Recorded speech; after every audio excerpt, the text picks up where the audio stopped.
The House will come to order. Members will be at their seats. The clerk has opened the roll. You may record your presence. Please rise and give your attention to the House chaplain, followed by the Pledge of Allegiance, led by Representative Butler. Well, good morning, friends. Allow me to pray for you. Dear Father, I thank you for the blessings and grace you have bestowed on each of these representatives gathered in this chamber. I praise you for the wisdom supplied in these days of deliberation and debate. From the book of Isaiah, we learn, the steadfast of mind thou wilt keep in perfect peace, because they trust in you. Trust in the Lord forever, for in God the Lord we have an everlasting rock. O Lord, refresh our minds that we might think clearly. Keep us steadfast in the pursuit of truth, that we might enjoy the perfect peace. Build trust into the very fabric of our being, that we might serve with distinction. And yes, when doubts assail our thoughts, keep us in your rock that we can lean on. I pray for the health and protection of families as they carry on while sharing their loved ones within the entire state of Kansas. As their days are, might their strength be also. I ask these things in Jesus' name. Amen. I pledge allegiance to the flag of the States of America and to the republic for which it stands, under God, indivisible, with liberty and justice for all.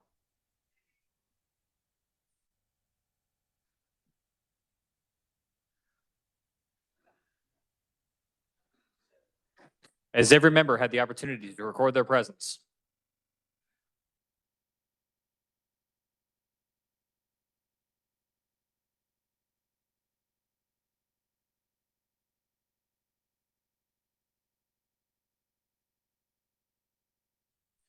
The clerk will close the roll and record the attendance.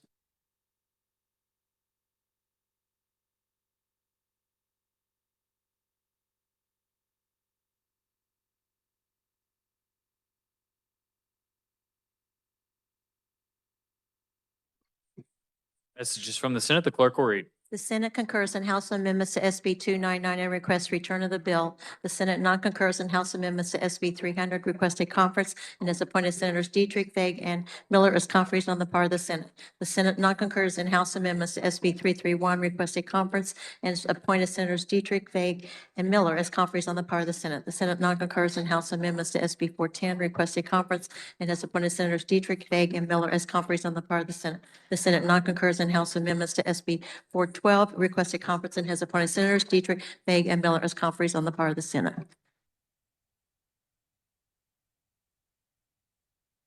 The Speaker recognizes Majority Leader Crop for a motion to a seat.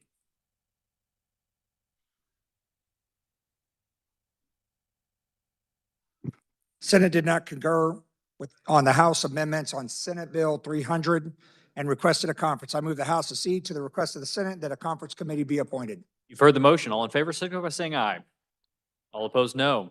The motion passes. As conferees on part of the House, the Speaker appoints Representatives Hoheisel, Steens, and Shu. You may continue. Got it. Senate did not concur on House amendments on Senate Bill 331 and requested a conference. I move the House accede to the Senate, to the request of the Senate, and that a conference committee be appointed. You've heard the motion. All in favor, signify by saying aye. Aye. Opposed, no. Motion passes. As conferees on part of the House, the Speaker appoints Representatives Hoheisel, Steens, and Shu. You may proceed. The Senate did not concur on the House amendments to Senate Bill 400 and requested a conference. I move the House accede to the request of the Senate that a conference committee be appointed. You've heard the motion. All in favor, signify by saying aye. All opposed, no. Motion passes. As conferees on part of the House, the Speaker appoints Representatives Hoheisel, Steens, and Shu. You may proceed. The Senate did not concur on House amendments to Senate Bill 412 and requested a conference. I move the House accede to the request of the Senate and that a conference committee be appointed. You've heard the motion. All in favor, signify by saying aye. All opposed, no. Motion passes. As conferees on part of the House, the Speaker appoints Representatives Hoheisel, Steens, and Shu. House Bill 2781 appears on the consent calendar for the second day. Is there objection? Seeing none, it'll remain on the consent calendar for the third day.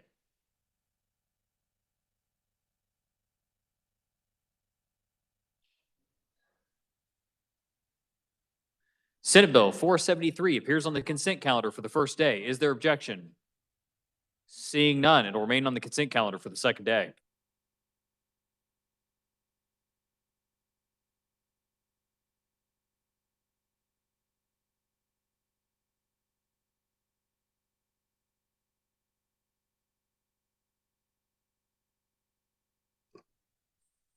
Final action on bills and concurrent resolutions, the clerk will read. House Bill 2769 by Committee on Taxation, an act concerning property taxation relating to budgets and expenditures for public services established by governing bodies of subordinate service taxing areas, requiring members appointed to governing bodies be residents of such taxing area. This constitutes final action on House Bill 2769. The clerk will open the roll. You may record your vote. Has every member had the opportunity to record their vote? The clerk will close the roll. Does any member desire to explain his or her vote? Does any member desire to change his or her vote? Representative Alcala votes no. Representative Schlingensiepen votes no. Representative Susan Ruiz votes no. Representative Sawyer Clayton votes no. Any further changes? Seeing none. With 94 having voted in favor and 25 against the passage of House Bill 2769, the same having received a constitutional majority, the bill is hereby declared passed. The clerk will record the vote.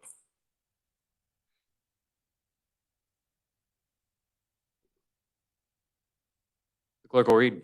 Bill 229 by Committee on Commerce, Labor, and Economic Development, an act concerning labor and employment relating to the employment security law, providing amendments, suspensions, or repeals of employment security law provisions should follow specified review procedures by legislative committees of both houses, authorizing the Secretary of Labor to recognize and approve employer-sponsored supplemental unemployment benefit plans if such plans meet specific criteria, including compliance with federal guidance and being employer-funded, ensuring that supplemental unemployment benefit plans do not disqualify employees from state unemployment benefits, requiring the Secretary to maintain a registry of authorized plans and monitor the impact of such plans on the Employment Security Trust Fund, updating terminology and reorganizing sections for improved readability and compliance, enhancing federal conformity by incorporating references to federal laws and guidelines, and integrating supplemental and unemployment benefit plans into the current statutory framework, authorizing the Secretary to adopt rules and regulations for supplemental unemployment benefits, updating provisions pertaining to temporary unemployment benefits and benefit exhaustion, providing that such benefits may extend for up to 8 weeks, refining rate table and experience rating provisions, discontinuing certain debt relief provisions for negative balance employers, updating provisions for determining suitable work and disqualification conditions for unemployment benefits, enhancing electronic filing provisions, updating and clarifying certain definitions, providing for certain publication and data reporting duties of the Secretary, clarifying criminal provisions and penalties for fraud, consolidate provisions of the Employment Security Insurance Act for domestic violence survivors, and repealing redundant sections. This constitutes final action on Senate Bill 229. The clerk will open the roll. You may record your vote. Has every member had the opportunity to record their vote? The clerk will close the roll. Does any member desire to explain his or her vote? Does any member desire to change his or her vote? Representative Sawyer Clayton votes no. Representative Howell votes aye. Representative Brownlee Page votes no. Any further changes? Seeing none. With 84 having voted in favor and 35 against the passage of Senate Bill 229, the same having received a constitutional majority, the bill is hereby declared passed. The clerk will record the vote.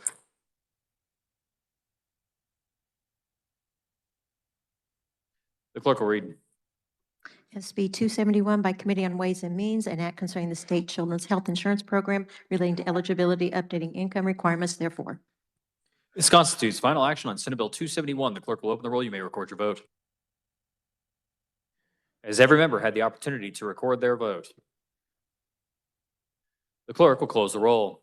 Does any member desire to explain his or her vote? Does any member desire to change his or her vote? Representative Poskin votes no. Aye. Any further changes? Representative Lewis votes aye. Any further changes? Representative Owsley votes no. Representative Carlin votes no. Representative Carr votes no. Any further changes? Representative Carlin votes aye. Representative Mosley votes aye. Representative Carmichael votes aye. Representative Carr votes aye. Representative Brownlee Page votes aye. Representative Owsley votes aye. Any further changes? Seeing none, with 119 having voted in favor and 0 against the passage of Senate Bill 271, the same having received a constitutional majority, the bill is hereby declared passed. The clerk will record the vote. Clerk will read. Senate Bill 430 by Committee on Public Health and Welfare, an act concerning health and health professions relating to physical therapists, allowing licensed physical therapists to perform certain capillary blood tests. This constitutes final action on Senate Bill 430. The clerk will open the roll. You may record your vote. Has every member had the opportunity to record their vote? The clerk will close the roll. Does any member desire to explain his or her vote? Does any member desire to change his or her vote? Representative Meyer votes aye. Any further changes? Seeing none, with 101 having voted in favor and 18 against the passage of Senate Bill 430, the same having received a constitutional majority, the bill is hereby declared passed. The clerk will record the vote.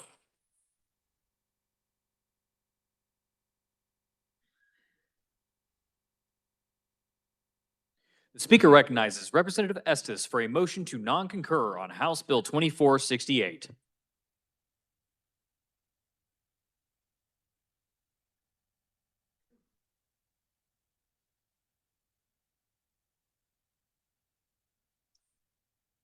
You'll recognize that bill as the federal opt-in and the changes to the tax credit for scholarship bill. And this Senate did take out the escalator that would eventually move the cap if we adopted the bill as written from 20 million to 30 million. That escalator was removed, but I would like us to continue to work with the Senate and make some changes. Therefore, I move the House non-concur with the Senate amendments to HB 2468 and that a conference committee be appointed. Is there any discussion? Representative Stogsdill.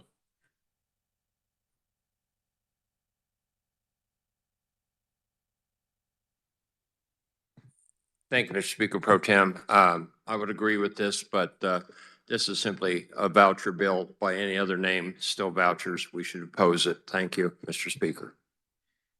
Seeing no further discussion, Representative, you may close. Thank you, Mr. Speaker. I move that we not concur with HB 2468. You've heard the motion. All in favor, signify by saying aye. Opposed, no. The ayes appear to have it. The ayes do have it. The motion carries. The Speaker appoints Representatives Estes, Chauncey, and Stogsdill as conferees on part of the House. The Speaker recognizes Representative Waymaster for a motion to non-concur on House Bill 2513. Thank you, Mr. Speaker. House Bill 2513 was our claims against the state, and for some reason, the Senate decided to make a change over $6,000 that will be appropriating in regards to the small claims against the state. So therefore, I would non-concur to the Senate amendments to House Bill 2513 and that a conference committee be appointed, Mr. Speaker. Is there discussion? Seeing none, Representative, you may close. Sorry about that, Mr. Speaker. I close. You've heard the motion. All in favor, signify by saying aye. All opposed, no. The ayes appear to have it. The ayes do have it. The motion carries. The Speaker appoints Representatives Waymaster Williams, Christie Williams, and Ballard as conferees on part of the House. The Speaker recognizes Majority Leader Croft for a motion to resolve into the Committee of the Whole. Mr. Speaker, I move the House resolve itself in the Committee of the Whole for the purpose of considering those items under the heading of general orders. You've heard the motion. All in favor, signify by saying aye. All opposed, no. The ayes have it. Motion carries. The Speaker appoints Representative Hoffman to chair the Committee of the Whole.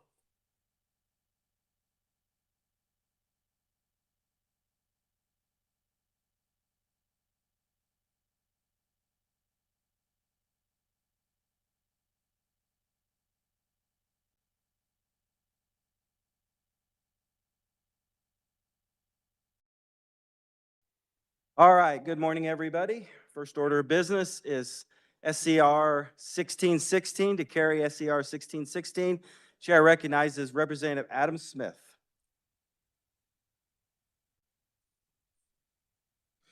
Thank you, Mr. Chair. There were committee amendments. I move adoption of the committee report. You've heard the motion. All those in favor say aye.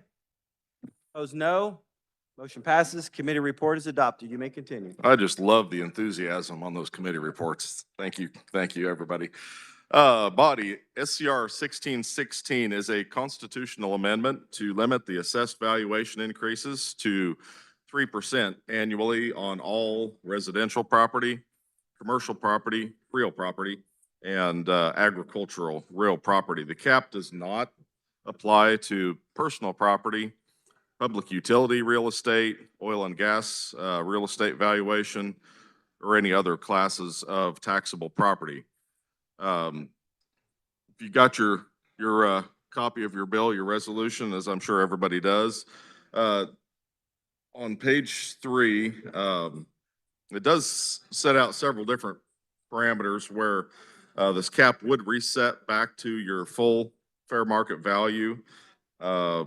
On page 3, paragraphs 1 through 5, it specifies those determinations. If it was new construction or improvements to the property, change in classification or otherwise disqualified exceptions. The biggest difference from the resolution that we have today versus the one that we addressed on the floor last year is the portability. Last year, the taxpayer that owned the property, if they bought a different property and sold their existing one, they could kind of take the cap with them. They would take that limitation with them. Under this proposed resolution, the limit on the valuation stays with the property. So it doesn't matter if it sells, it could sell 15 times. The cap stays the same, even if the property would sell for $200,000.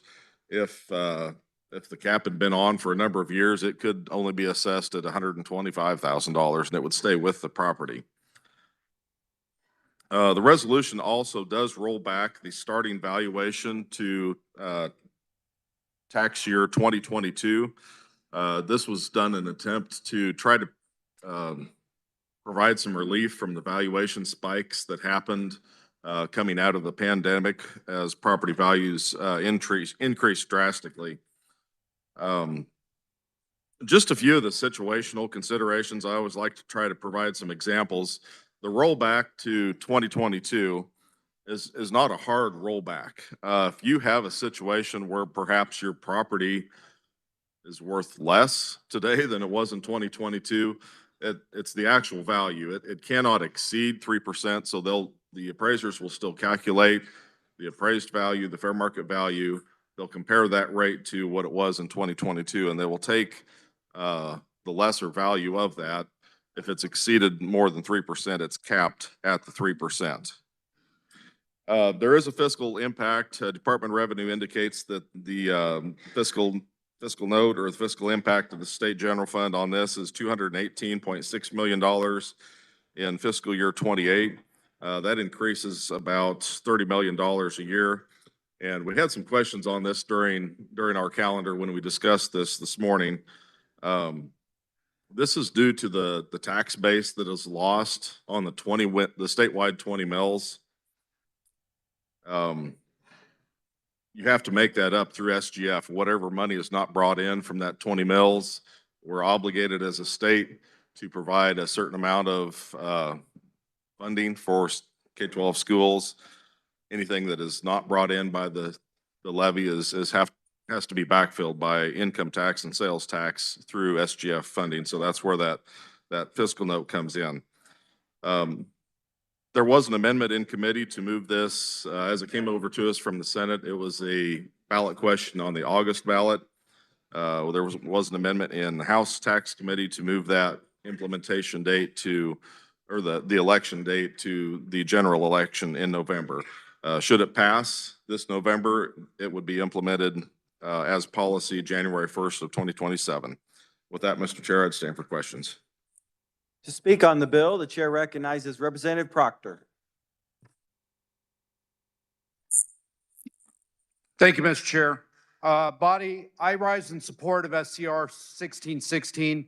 When I first came into the legislature in 2021, we were talking about truth in taxation, and I was a huge fan of that because it puts the onus on the local governments to affirmatively vote that they're raising taxes. Because what they used to do before is they'd sit on their hands, let the assessor raise the valuations, and then they would just keep the mill levy flat, pat themselves on the back, and get a huge windfall every year from skyrocketing valuations. I see this as the adjunct to that truth in taxation measure, because it also caps the valuation increases. For the first couple of years, I don't know if you guys remember when the tax chair handed out the sheet, Leavenworth was number one in rising property taxes, 55% over the last 3 or 4 years. And truth in taxation worked the first year, and then they realized that they weren't going to be voted out because in odd year elections, we have like 15% turnout, and then they went right back to raising the taxes. So Leavenworth needs this valuation cap as an adjunct to truth in taxation to force them to raise the mill levies if they want to raise the taxes, because right now, truth in taxation as a mechanism is not working. So I urge the body to support this resolution. I will be voting yes. Thank you, Mr. Chair. Further discussion, the chair recognizes Representative Sawyer Clayton.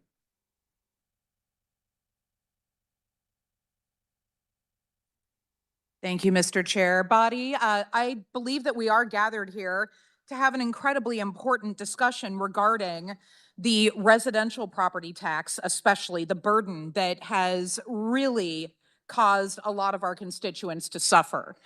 I myself, a single parent who's paying all of this out of my own hard work, have had my valuations jump repeatedly. They went up $42,800 this past year. And if I am dealing with that, I know that my constituents are also dealing with similar jumps. I think a lot of the property tax discussions that we have, and some of the people that opposed this bill opposed it because they have concerns about property tax shifts. And oftentimes we have discussions where we will hear, especially from our friends in commercial property tax, saying, well, if we changed anything, what kind of shifts would we have to go through? How would that be passed down to the consumer? But I think it is important that we discuss some things that have happened historically, especially, that's my favorite. I promise I won't talk about bathrooms today. But if we talk about some of the things that have happened historically, back in 1990, Kansans passed a constitutional amendment by popular vote, kind of similar to the vote that may or may not take place with this underlying bill, that set that tax rate for residential properties at 11.5% of the appraised value, and the rate for commercial properties at 25%, which we can hear that difference. But although we have a lot of those other classifications, you've had over the past 30 years, those percentages have really changed dramatically. So residential property tax owners in 2024 paid 57% of all property taxes, while commercial and other property owners paid 43%. This has been due to a number of exemptions that the legislature has passed, or a number of carve-outs for our commercial property tax colleagues, right? Or for our friends, for those property tax owners or property owners. And so I do have an amendment that is very similar to the underlying bill. In the interest of full transparency, if you're a member of the tax committee, you would have been there in that committee when I brought that amendment. I will go ahead and hand it out and allow for further discussion on this. Thank you. The amendment appears fairly long. The clerk will read. No, it's, is there waiving of the reading of the amendment?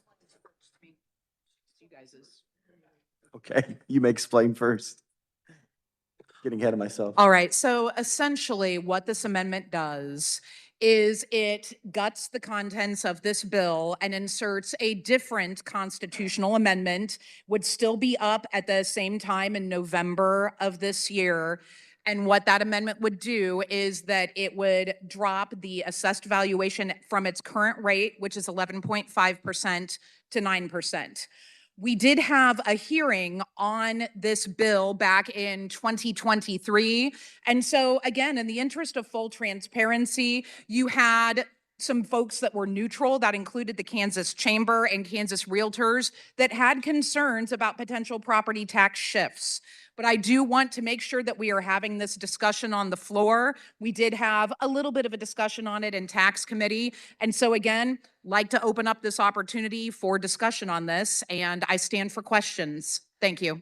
Is there objection to waiving the reading of the amendment? Seeing no objection, Sawyer Clayton, are you ready for questions? Okay. To speak on the amendment, the chair recognizes Representative Adam Smith.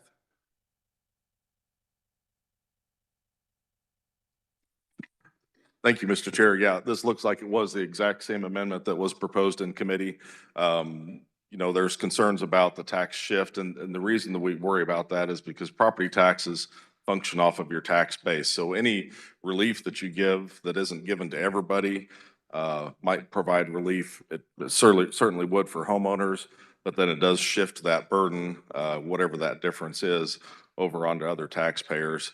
I'm not going to say whether it's friendly or unfriendly. I don't usually do that. I just want people to understand exactly what the amendment does. So it would provide a reduction in the assessment value or the assessment factor, which is your appraised value multiplied by a lower percentage now. So your taxable value of residential homes would be lower, but then whatever dollar amount that amounts to, all of your other classes of property will have to kind of absorb that. That's probably going to be the biggest impact in areas that have a very high portion of their property tax base in residential property.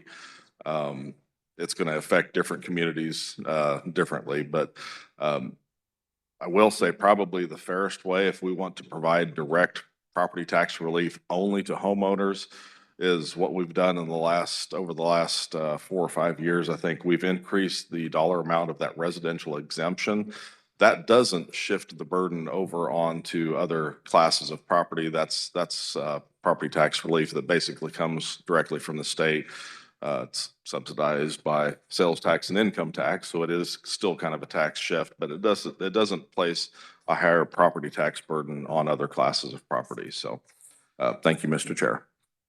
Further discussion on the amendment. The chair recognizes Representative Sawyer.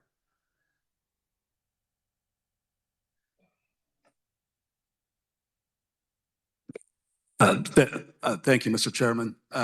I actually agree with the comments for the most part that the chairman just made, and that the best way to deal with this is increase the residential exemption that we have now at 75,000. Increasing that does directly give homeowners relief without shifts. But I will make a caveat on what he said. Back in the 90s, when we set the current assessment rates, we set residential at 11.5%. Their share of the property taxes was much more than it is today. Residential properties got up much faster over time than the other classes.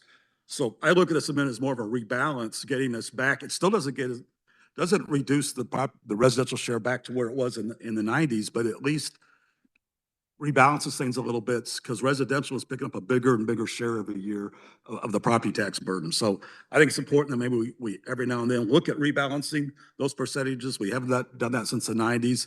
I think this would be a good move to help residential property tax payers. So I would even though I agree with the comments made by the chair, I would also support this amendment. Further discussion. The chair recognizes Representative Orpeza.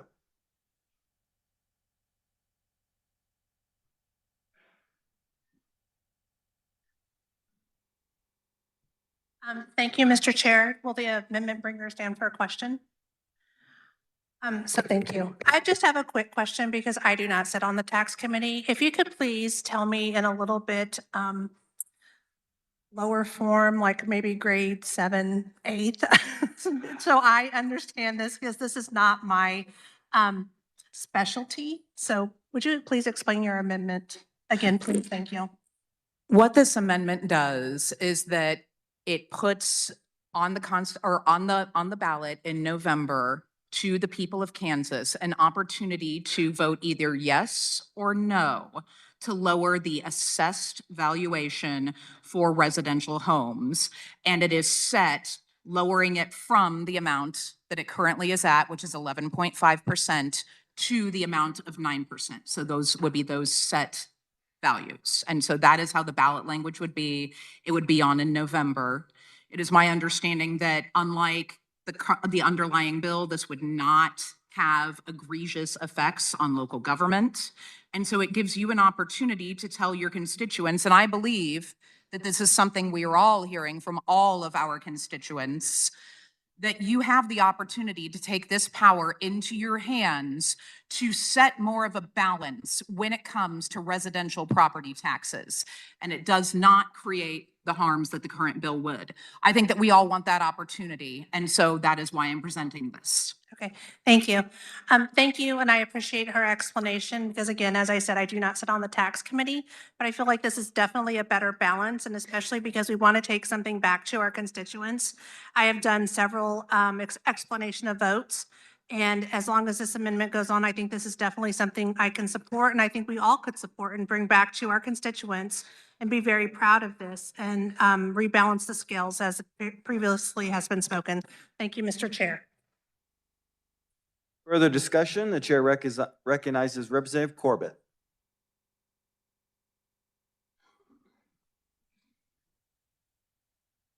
Thank you, Chairman. I have a question. On your amendment, does it do anything to help business people and business taxes on property? No, it does not. However, most business owners, if not all in Kansas, also have to live somewhere. So this helps them with their residential, which is where I think the most egregious tax issues are going on. Thank you. Colleagues, I'd ask you to vote this amendment down. The business people in this state are under a lot of stress right now, and their taxes are far higher than the individual taxes. And if you want to keep business in this state, you better give them a reason, because we're losing them pretty fast every day. So I ask you to please vote this amendment down. Thank you. Does anyone else wish to speak on the amendment? Seeing none, Representative Sawyer-Clayton, you may close. Thank you, Mr. Chair. And body, I want to start off by commending the tax committee.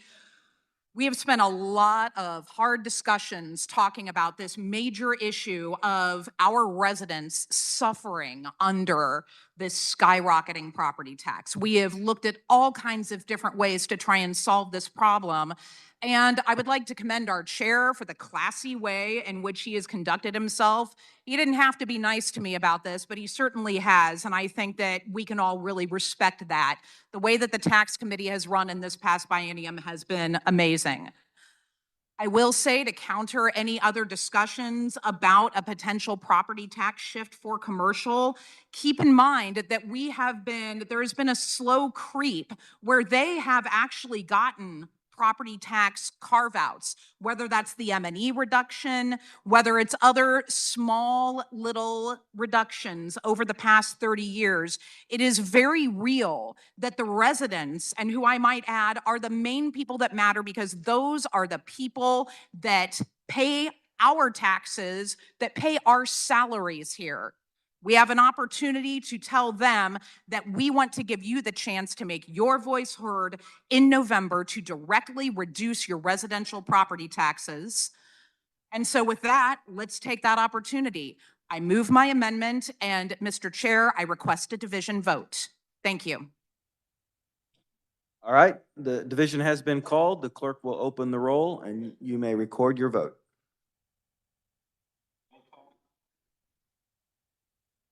Seeing 15 hands, this is a roll call vote.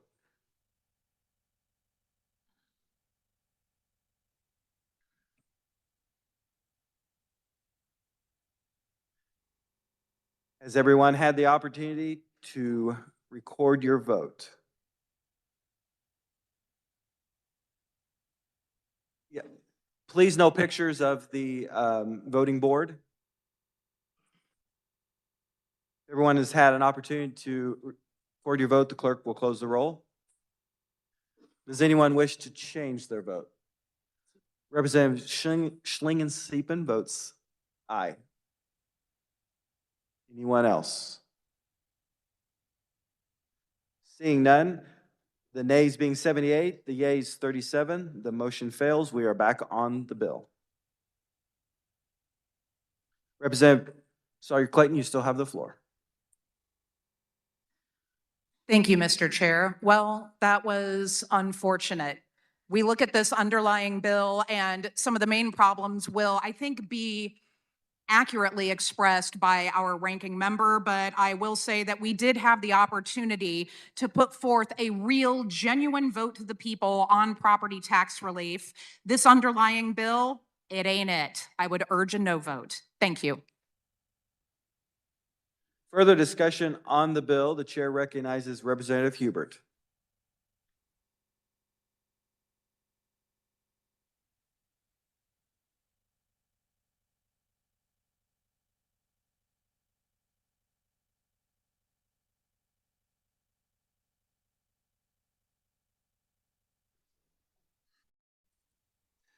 Thank you, Mr. Chair. You know, last year was the one time I came to the well was to talk about property taxes going back even to my campaign in 2024. And again, things haven't gotten better since 2024 and they're not going to anytime soon. You know, this constitutional amendment, and I appreciated the discussion on the last one, but I'm going to trust even as this issue went through the committee and it's before us now, I'm going to trust that this is the right bill for us to put before the people to vote on. I made a simple statement to my voters when I was challenged, what exactly are you going to do, you know, to help address property tax relief? Because like I said, I still believe it's the #1 issue before us. I told them I was going to vote yes. I understand the discussion and the risks of shifts and other things out. And I understand no matter what happens, and if this constitutional amendment passes, we will continue to deal with this issue going forward. But right now, I'm going to let my voters have the chance to make that decision, because if I tried to explain why I would not make this vote today to vote yes and tell them that I guess maybe I'm telling them they're not smart enough to understand all the other issues. And so that's why we shouldn't allow them to vote on it. Yeah, I'm not going there. I'm going to let them make the decision. And believing as we move forward into the future, we will continue to be able to deal with unintended consequences and continue to not shifting, but doing ways to lower property taxes. And I believe that goes back to the underlying argument, we have to control our spending. We're trying. I believe last year and this year, there's been a concerted effort to control our spending. We got to make that not just a short-term goal to keep our spending down. It's going to have to, even in the next 2 years, it's going to be even huger, because the #1 driver of spending and property tax growth is the school funding formula that was put into place in 2017. I was vice chair on that committee. It was not an easy time, but the repercussions from what I would have called the old formula on steroids are being played out before us. I think we're up to $1.7 billion new money into education since the formula was passed. You know, as we work on a new formula in the future, I think everybody's going to have to recognize that that's not something that's going to go away as we try to continue to provide the best opportunity for our children to get a good education and provide the funding that's necessary. I had problems with what finally was voted on back in 2017, seeing what was coming. And that's what's driving this discussion. So right now, this is a very easy vote for me to vote yes to allow my constituents to vote on it because I couldn't explain to them not voting yes. And I don't think anybody in this room, if you have really had that conversation with a constituent, you can tell them all the reasons why maybe you didn't. And they're going to look at you and say, but I wanted at least the opportunity to vote on it. And you didn't give that to me. So think about that. I have yet to have a constituent tell me not to vote yes on this. I have talked with some lobbyists that talk about the shifting issues, and with all due respect to them, I think my constituents will have my back if I vote yes today, and they'll have your back too. The other side of the equation is, will they have your back if you vote no? Well, I guess we'll all find that out in November. But it's a very simple vote to vote yes today. And then the underlying issues, what have driven us to where we're at today, we'll work on that next year. So thank you again for the opportunity to speak. And again, I would encourage you to vote yes to allow the people to make the ultimate decision on this issue. Further discussion, the chair recognizes Representative Kahar.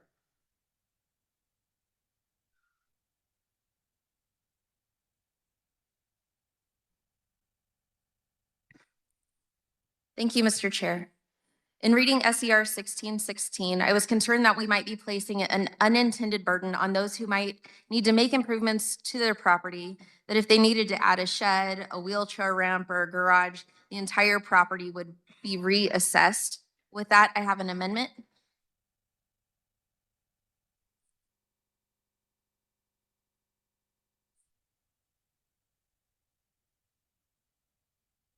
The amendment appears long. Would you like to explain your amendment? Yes, thank you, Chair. This amendment ensures that if someone makes an improvement to their property, such as adding a wheelchair ramp, the entire property would not be reassessed. The assessment would only increase in proportion to the improvement. With that, I'll stand for questions. Is there an objection waiving the reading of the amendment?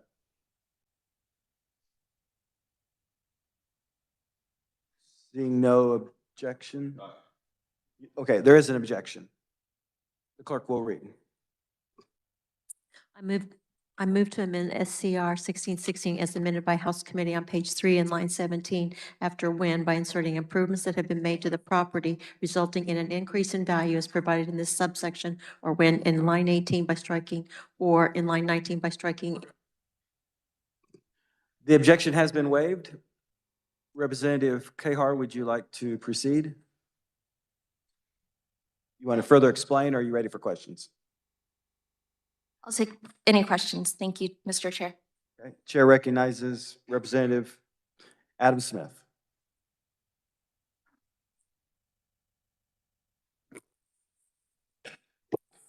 Thank you, Mr. Chair.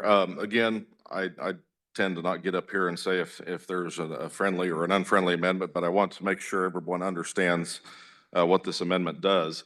Under the current bill, if let's say you had a property that was capped for a number of years, let's say 15 years, your actual home value is maybe $150,000, but with the advantage of the cap, maybe your taxable value is only $100,000. If you make any improvements to that property under the current underlying bill, your property, the entire property immediately comes up to the full fair market value. So it would be back to that $150,000.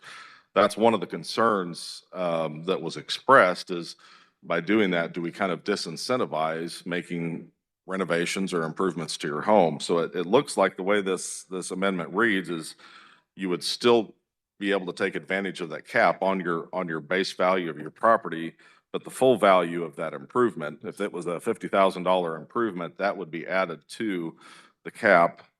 And then the year after that, the entire value would be subject to the 3% cap from there. So it allows the local units of government to kind of capture the new tax base from that new construction, but it doesn't disrupt the original underlying cap on the property, the way I read it. So this would help on that sense. On the other sense, it could further restrict your tax base. You know, if somebody comes in and they buy a property for X amount of dollars, the way the bill reads right now, that that cap stays with the property, but if they buy it and then they put more improvements into it, it's going to restrict that property to where you could have a potential $250,000, $300,000 property that's had a few renovations to make it worth that, but the actual taxable value might be down around $100,000 to $120,000 because of the retained cap. So there's some definite benefits to this. There's some disadvantages to further restriction of the tax base, which could increase the mill levy. So I'll let you decide how you want to vote on this, but I do like the fact that it doesn't disincentivize improving your property and making renovations and improving your home. Thank you, Mr. Chair. To speak on the amendment, the chair recognizes Representative Melton.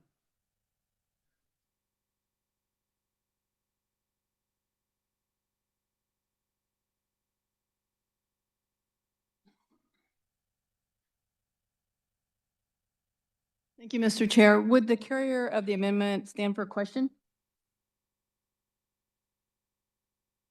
So I'm just curious, so if I did what I would consider maintenance on my property, like new siding, new roof, maybe repaired a sidewalk or whatever, how would that be viewed? As an improvement or maintenance? I don't know. Thank you. So in the SCR 1616, and I believe in our existing tax code, maintenance isn't counted against a homeowner as an improvement.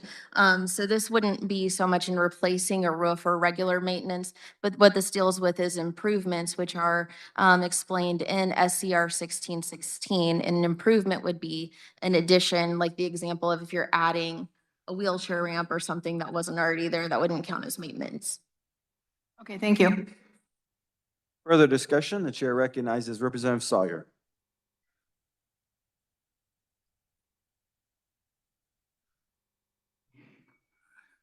Thank you, Mr. Chairman.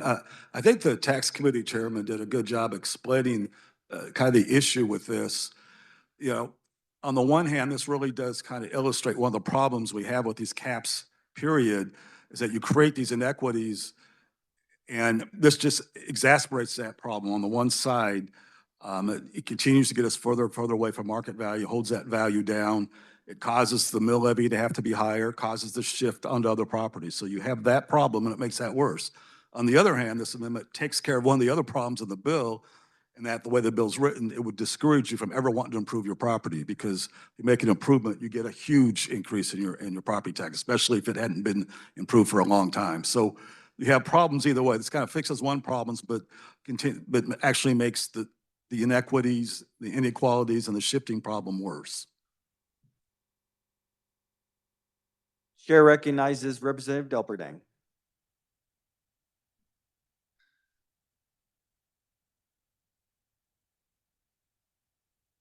Thank you, Mr. Chair. I don't get up there that often to talk about this stuff, but several years ago, I had my property and had companies come out. They put new siding on, we put new windows on, we put a new roof on.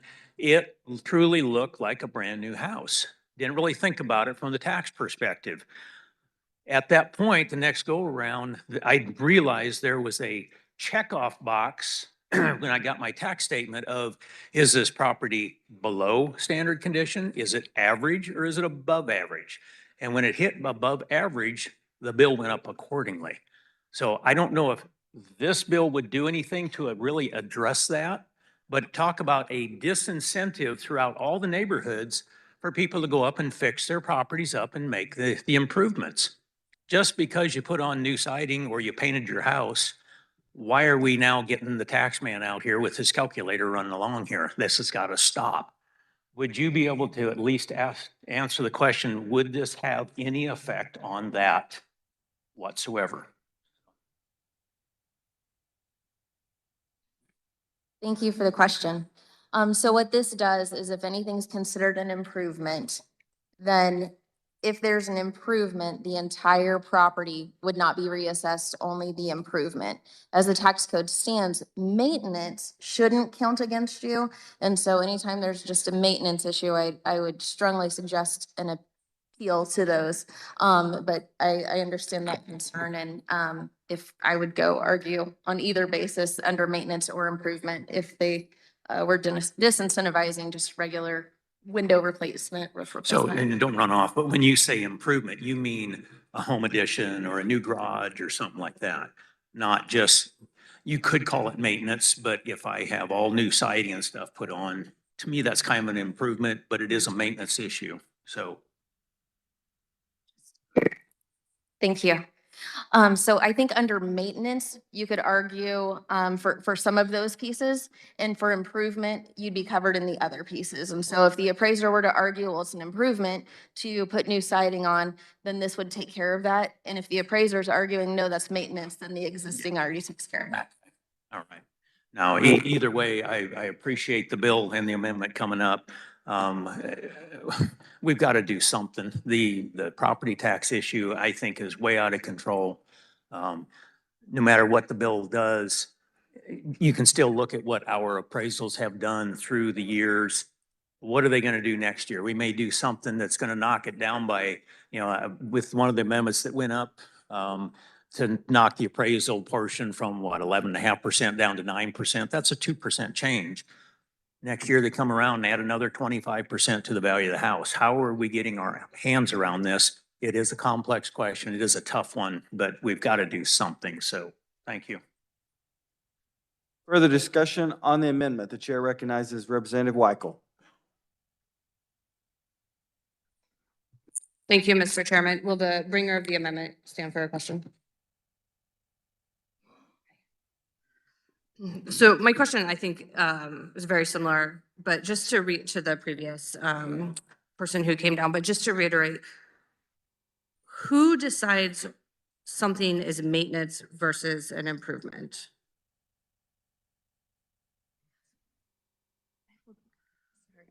I feel like I have to keep moving this. Sorry about that.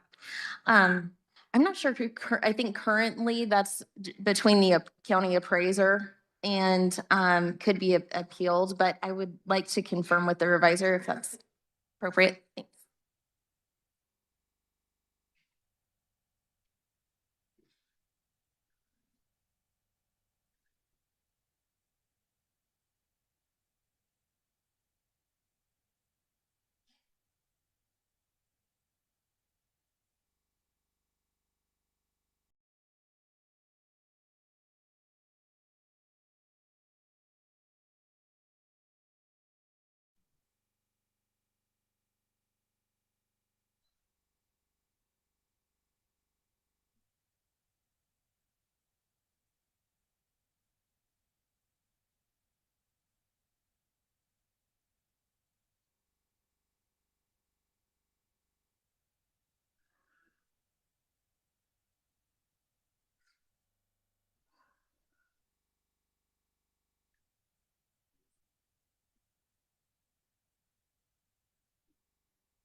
In the amendment and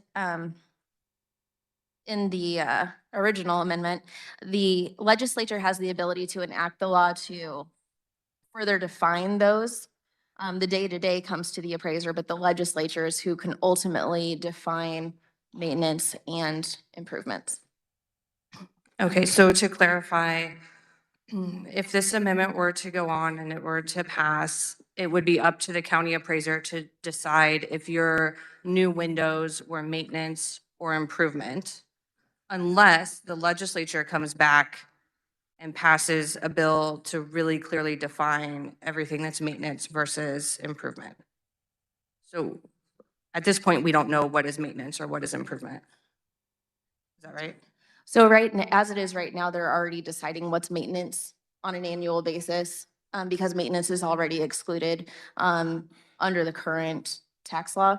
But I can clarify that for you if you would like, just to determine which, who, ultimately it'll fall back on the legislature. We can dictate to an appraiser how they're going to interpret those. But if you'd like me to get more clarification, I absolutely can. That's okay. I have a second question for you.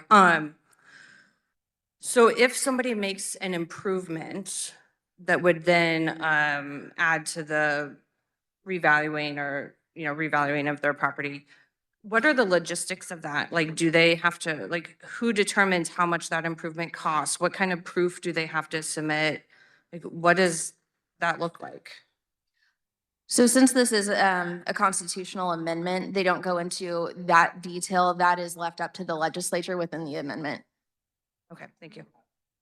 Thank you. Body, I think, to echo the sentiments of the ranking member of taxation that came up earlier, I think there's a lot of unanswered questions here about when you're considering spending money on your property, what that means under this amendment, what that would mean under the original underlying bill. So I think it points to the fact that the underlying amendment resolution before us is really unclear. It creates a lot of confusion, and I don't think is in the best interest of the state. Thank you. Does anyone else wish to speak on the amendment? Seeing none, Representative Kahar, you may close.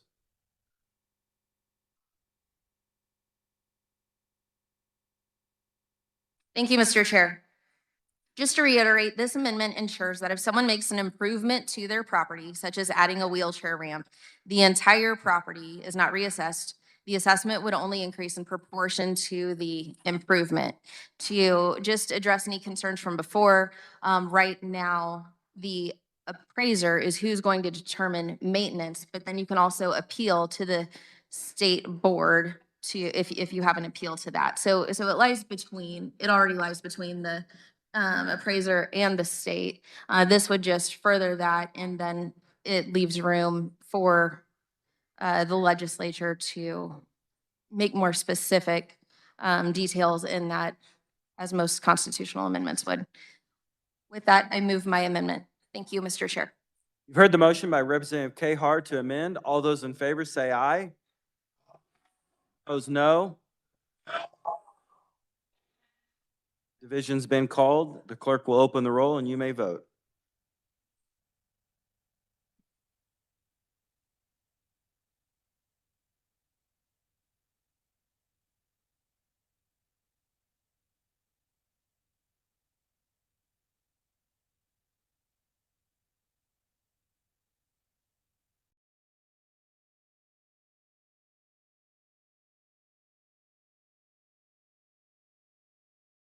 Has everyone had the opportunity to vote?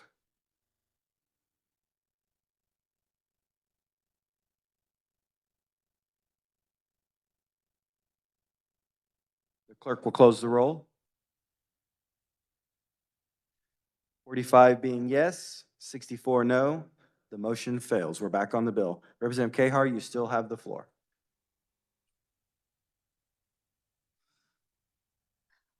Well, SCR 1616 as it stands, I believe does leave improvement for future legislatures to weigh in on this. Thankfully, I was hoping to avoid having to come back to the legislature to make this improvement, but it does leave that in there for the legislature at a future time.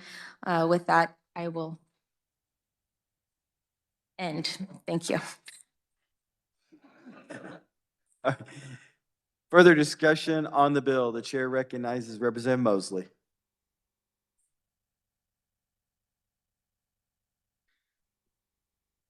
Thank you, Mr. Chair. I understand the desire to lower property taxes, but my district sits at school district USD 497, and last year they had to take $15 million from their general fund to cover special education. If we actually wanted to do a real thing to help our counties and to help our property owners have a lesser, to lessen their tax burden, we would actually be fully funding special education.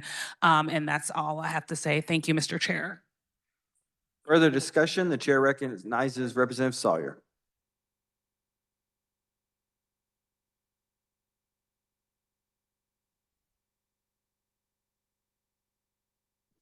Thank you, Mr. Chair. I rise in opposition to SCR 1616. I have a lot of concerns about this. This is not the right approach to take in providing property tax relief. One of the biggest I'm gonna start right away. It's not property tax relief. It's kind of like you get a coupon for 10% off.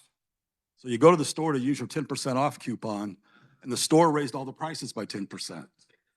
Because you lower the value, then the cities, counties, local governments have to raise the mill levies to raise the same amount of money.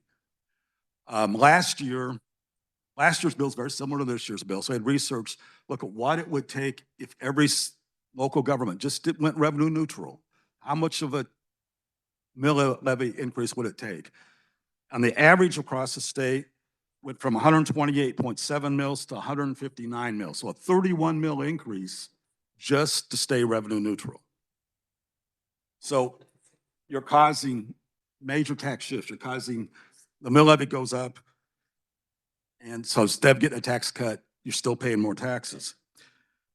In addition to that, the way we figure motor vehicle tax in Kansas, it's the average of your county mill levies. So if the mill levies go up 31 mils statewide, that's a 27% increase. So even if they just go revenue neutral, you're talking about a 27% increase in car taxes. Another side problem from this bill. But the biggest problem with this bill is getting away from the free market system. We really increase inequities. Over time, they get big and bad. A state like Florida, the National Tax Foundation, actually, I would encourage you to go on YouTube and look at they have a little 2-minute video that explains assessment caps, and I think it'd be good for anybody to look at that. But they've done a lot of studies on these, and in Florida, they actually have a property tax crisis right now, and it's amazing because overall the property taxes aren't high in Florida, but they have a crisis because they have this cap. This cap has caused huge inequities, and they were given lots of examples of properties that were sitting next to each other. You had one property, the taxes were $657. The property next to it's very similar, actually lower market value, but was paying $18,049 in taxes. $18,049. It's a major inequity. That's the kind of problem these caps cause, and it causes a major crisis. So states like California and Florida are having a major problem because of these caps. The best thing we can do when it comes to property taxes, obviously we want to keep them down, but is have a fair system. Everybody wants to be treated fairly. They want their taxes to be fair, and that's what we need. That's why we need to strive to get everybody's assessed, get their appraised value at market value, and their assessed value 11.5% of that. That's the best thing we can do.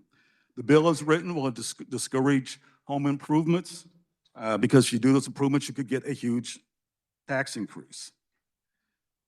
So I would just close with, Sedgwick County, the county I live in, one of our county commissioners, former legislator, Jim Howe, did a study of the Sedgwick County properties. He said there's 161,000 residential properties in Sedgwick County. He said if 1616 passes, then 86,000 of those properties would actually get a tax increase. 86,000 get a tax increase. 75,000 would get a decrease. Everybody's car taxes would go up 27% at least, revenue neutral. So can you imagine a voter, we put this on the ballot, they go and they vote for this, they've done something to lower their property taxes, they get their statement, it's 86,000 of them, their property taxes go up.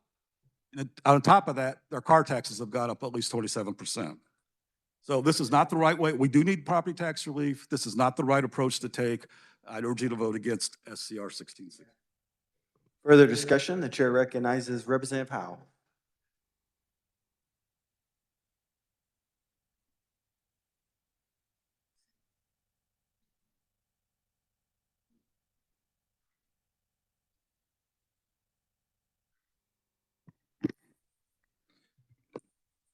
Thank you, Mr. Chairman. I think we've all heard before that our homes are our greatest asset, but for many of us in Kansas, that asset is becoming a liability that many can no longer afford to carry. How did we get here? Well, in order to figure out how we have arrived at this situation with high property taxes, I think we need to look back a little bit about what's happened over the last 15, 20 years. And since 2008, there's been a disconnect between local reality and national monetary policy. During that time, our U.S. money supply, which is M2 money supply, that's the total amount of cash deposits circulating in our economy, has increased by a massive 200%. To put that simply, for every dollar that existed when the 2008 crash hit, there are $3 today. While we didn't ask for this flood of currency, we are certainly paying for it. This expansion has acted like a huge tide coming at us, lifting home prices across the country, but it has hit us here in Kansas with particular force. Our residential assessed valuations have jumped by over 110% since 2008. Some of our neighbors seeing their values spike as much as 40% in the last few years alone. So I guess kind of in a nutshell, the government increased the money supply, which lowered the value of the dollar, which in turn inflated the market value of our homes. But our incomes haven't tripled. Our ability to pay hasn't doubled. Yet the county appraiser is knocking on the door, demanding we pay taxes on these phantom gains created by the printing press in Washington, D.C. I don't know if this constitutional proposition is the right fix for that or not. In 2008, the Kansas median home price was $140,000. Today, $315,000. That's a 125% increase. I feel like we're on an unsustainable path, but this U.S. monetary supply is projecting into our state houses the need to rein in property taxes. Well, the root cause is loose monetary policy. And what is it that we can do about it? Yes, you can put a cap on assessed valuations, but that's going to have an effect as well, as has been noted by some of the people coming to the well today and in our tax committee. Mr. Chairman, I have brought this up in our calendar that there was a Congressional Budget Office report that came out in early February that said if the federal government continues spending at the rate it does, by 2036, all federal revenue will be consumed by Medicare, Medicaid, Social Security, and interest on the debt. There's not going to be any money left to support programs in our state houses. That's a pretty chilling thing to consider. How are we going to govern? How are we going to offload the federal?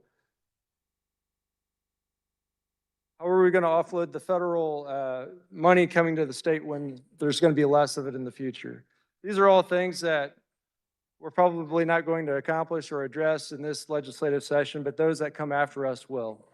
And I don't know if this is my last session or not, but I felt like I had to provide some context to why we're here at this moment in time dealing with high property taxes. So thank you, Mr. Chair. I appreciate the indulgence of the body. And I pray that we can all use discernment as we deliberate on behalf of our constituents. Thank you. Further discussion, the chair recognizes Representative Simmons.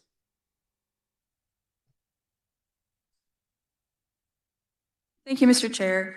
I rise in opposition to SCR 1616. I would like us to think a little bit about some of the unfunded mandates that we have passed this year.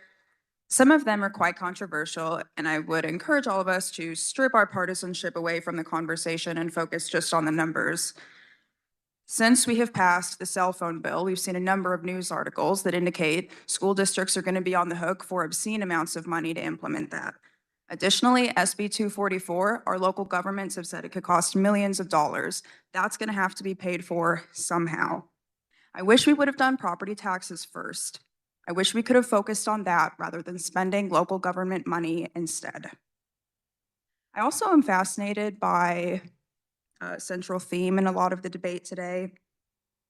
There's a theme of, well, we have to do something. When we are elected, I won't speak for anyone but myself, but I was not elected simply to cast a vote. I was elected to cast a vote for good policy. And I would much rather go home in an election year and say I was diligent in my homework. I looked at the full scope of the budget, the bills that had been passed, and decided that at this point in time, this was a financially compromising position to take. I would encourage all of you to be thoughtful. Please do not consider this to be a postcard vote. This is going to have serious consequences, and we need to think about it in the context of every other piece of legislation we have passed this year. Thank you. Chair recognizes Representative Corbett.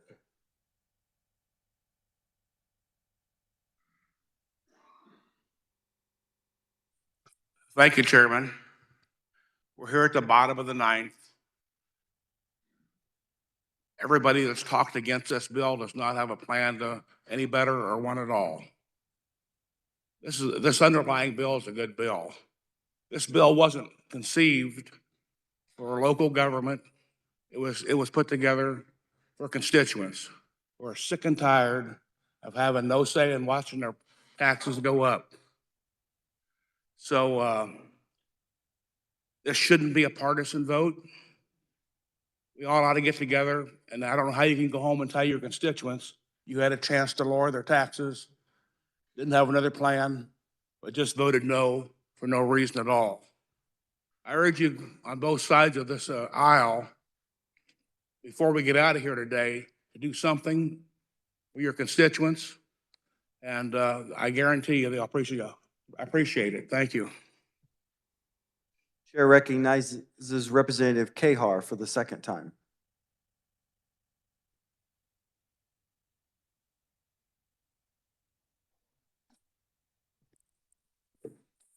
When first-time homebuyers are figuring out their budget, they consider the total cost of the mortgage, interest, taxes, and insurance.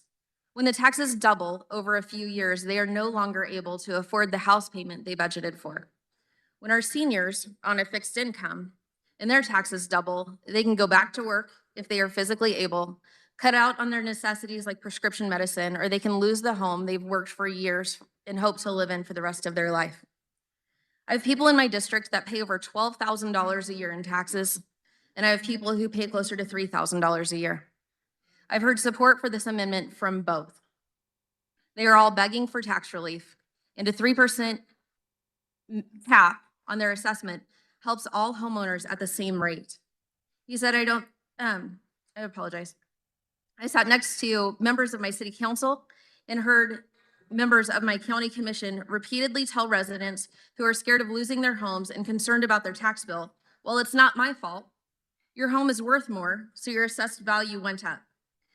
Everyone in this room knows that the local government could lower the mill levy, but there is some truth to that local government complaint. The state sets the formula for which we assess and tax.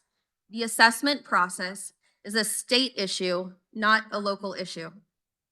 A neighbor just reached out to me last week. His county appraisal went up $93,000 in 1 year with no improvements. Does this amendment guarantee his taxes will not go up? No. But it will separate the volatile housing market from his assessment and his home and remove some of the smoke and mirrors and add more transparency about how his taxes are set. We all have residents concerned about how they are going to afford living in their homes, staying in their communities, and staying in our state of Kansas. Property tax relief is about protecting the American dream, protecting people's homes. Supporting SCR 1616 gives our constituents a vote on something that is impacting them every day. Please give them a voice, give them a vote. Thank you. Chair recognizes Representative Tarwater.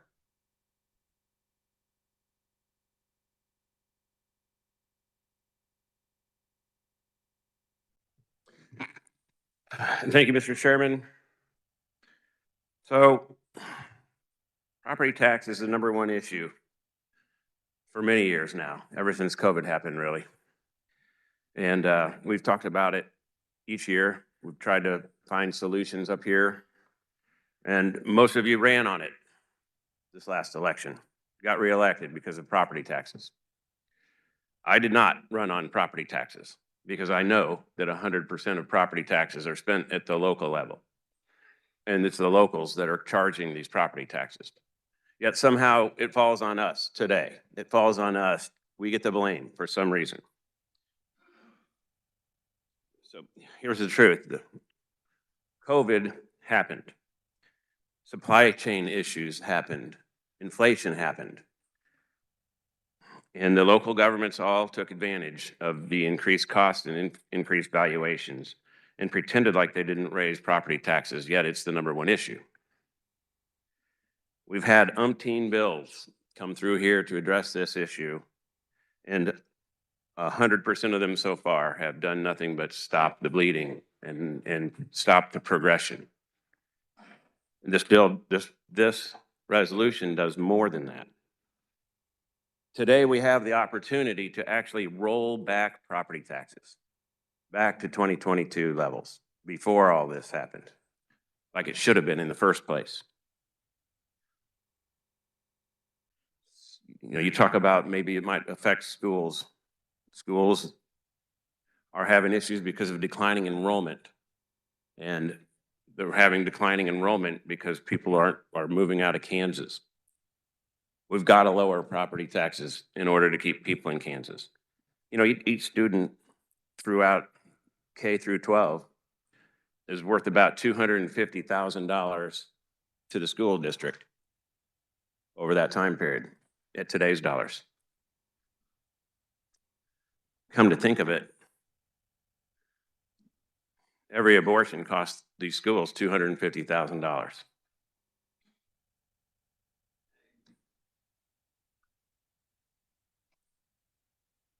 So it's time to wake up. This is our opportunity to help. It's our opportunity to make an important decision. It's time to let our constituents weigh in on their number one issue. We need to give them that opportunity. This is up to them. They can choose. They can choose if they want a bloated budget, or if they want overinflated services and unnecessary services, or if they want to pay lower property tax. It's time to allow them to vote to keep the American dream of homeownership alive in the state of Kansas. And that's what we got to do today.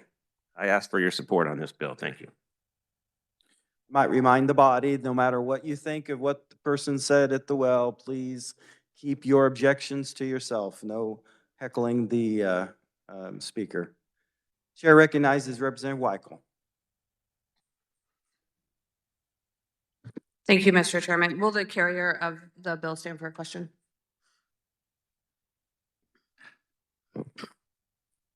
Certainly. Thank you. There's been a lot of discussion about decreasing property taxes. So can you point to anything in this that guarantees a decrease in property tax? The only impact directly for taxpayers, because this deals with the valuation side and not necessarily mill levies or the budget, is the impact on the 20 mills. That's a statutory fixed mill levy. So by addressing the valuation, you know, unless we would choose to increase the mill levy to generate the same amount of revenue, that would have a direct effect of tax relief. And is there anything in here that prevents local governments from increasing mill levies to cover any additional expenses that they have and to still meet the budgets that they want to meet? No, this amendment strictly deals with the valuation side. There's no limit on the mill levy or the dollars that local governments would adopt as a budget. Okay, great. Thank you. I mean, we just heard it. There's no guarantee that mill levies, excuse me, remain where they are or won't be increased. Your valuation may go down or stay or increase less, but the mill levies will just go up to accommodate for the decrease in revenue. So this is, I think, a false promise on property tax relief, and I would encourage your no vote. Further discussion, the chair recognizes Representative Susan Reese.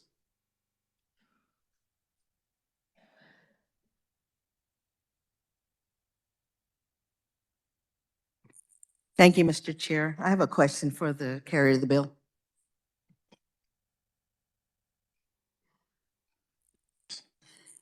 Did I hear correctly that the vehicle tax will go up?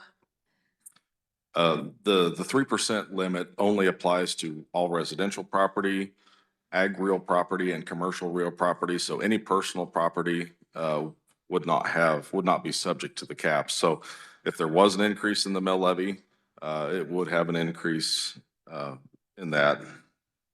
That's pretty much a guarantee, I think, that the mill levy will go up. Because, you know, whatever goes down comes up and whoever goes up comes down, you know, kind of a deal. Thank you. You know, my constituents, they want to know a bottom line number. They want to know if they vote yes on this, if this goes on the ballot, they want to know how much exactly they're going to save. And if it's not a significant number, they're not going to vote for it. And especially if they find out that the vehicle tax is going to go up, which is not one of my favorite things at all. So I don't see how this is really going to actually save us, save for the taxpayer. This is not what the taxpayers are asking for. So I'm going to vote no, and I urge you to vote no. Thank you. Does anyone else wish to speak on the bill? Seeing none, Representative Smith, you may close.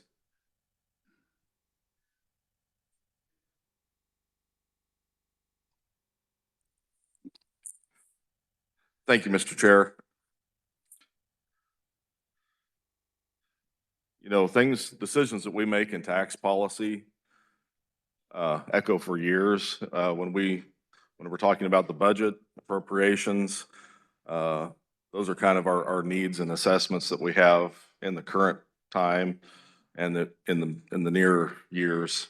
We always look at those 3 to 5 year budget projections.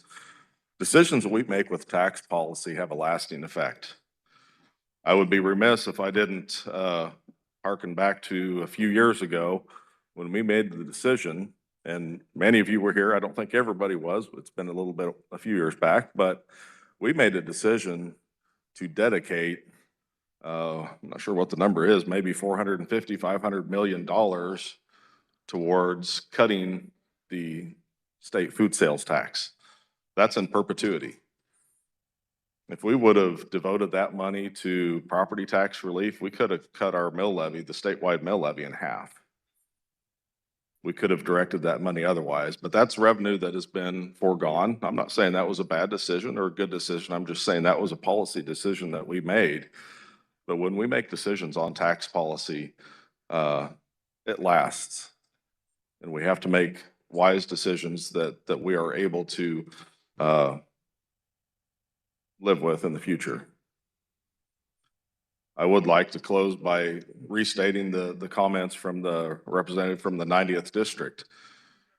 You know, regardless of how you feel on this vote today does not pass this and make it become part of the Constitution. This is a chance for this issue and this topic to go to the voters. And I think the voters of Kansas would ultimately have the final say on whether or not this policy is adopted. So with that, Mr. Chair, I would move that when the body rises and reports, it reports House Bill SCR 1616, sorry, it's been a long day, favorable for passage.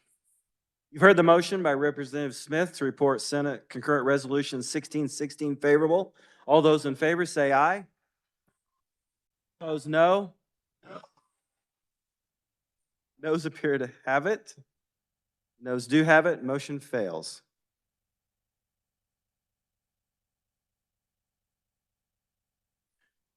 Next order of business is House Bill 2788.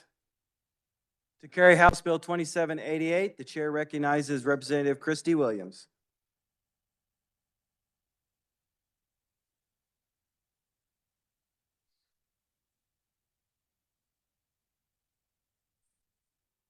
Thank you, Mr. Chair. There were committee amendments. I move the adoption of the committee report. You've heard the motion. All those in favor say aye. Opposed, no. Motion passes. Committee report is adopted. And can we hold down the level just a little bit? All right, House Bill 2788 is categorized by a request to the Select Committee to look into the Business Enterprise Program. For those of you that aren't familiar, that is where our blind vendor entrepreneur program is housed under the Department of Children and Family. With this was established under the Randolph-Shepard Act. It's a federal program in which there are 9% set-aside monies, and there are also 11 active blind members. So our select committee actually met 3 times on this subject, and we were able to make some determinations, but this bill would be the final item that would kind of close the gap of what we understand so far. So with this, and why did we even bother with this?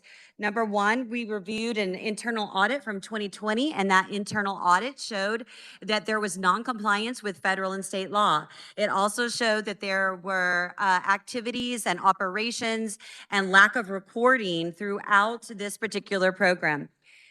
It also, from the own words of blind vendors, said that this is, or they were feeling like there was great division and mistrust, and it's also a mafia-style structure. So not a great environment for our blind vendors.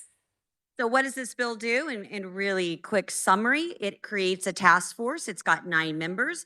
2 of those members are non-voting members, and the other members include those that are designated by the Speaker, the Majority Leader, the Senate President, and the Minority Leaders, and it shall include 2 blind vendors.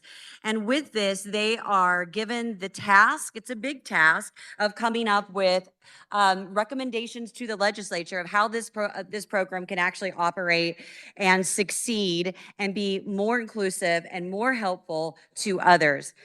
Like I said, there were many issues that were identified in this program. So with that, Mr. Chair, I'll stand for questions.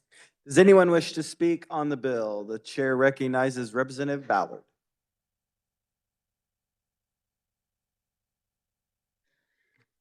Thank you, Mr. Chair, and good morning. HB 2788, as our very able carrier of the bill explained to you, establishes the Business Enterprise Oversight Task Force. And this bill really aims to improve the program accountability, allow audits, and structure the programs of financial management within the Kansas Department of Children and Families, as she said as well. I think we have to look at this in terms of what we heard in committee. And this testimony supports HB 2788. There were lots of things going on that we could not even cover, and I hope you have read your bill analysis to get that idea. Part of it is really, again, I emphasize oversight task force, and it was needed. I support HB 2788, and I ask that you vote favorably for this bill as well. Thank you, Mr. Chairman. Does anyone else wish to speak on the bill? Seeing none, Representative Williams, you may close. All right, thank you, Mr. Chair, and I want to thank my committee. I think that we really got to the bottom of this, and we do need some help to get to the finish line. I also want to thank the speaker for bringing this subject up and ensuring that it got the attention that it needed after so many years. So bottom line, we heard the pleas from our blind vendors urging us to investigate their concerns thoroughly. We have done so, yet of course there is more needed. So this bill is that effort to do more and to actually create more transparency and more accountability. From our blind vendors, I'm just going to give one quote. They said, "I believe this program can continue on for generations to come with proper oversight and accountability. But sadly, oversight and accountability appear to be absent presently." That body is what we are trying to restore with this bill, to bring back the honor and integrity of this program. So, Mr. Chair, I move that when the committee rises and reports, it reports House Bill 2788 favorable for passage. You've heard the motion by Representative Williams to report House Bill 2788 favorable. All those in favor say aye. Opposed, no. Ayes appear to have it. Ayes do have it. Motion passes. Next order of business is Senate Bill 325. To carry Senate Bill 325, the chair recognizes Representative Francis.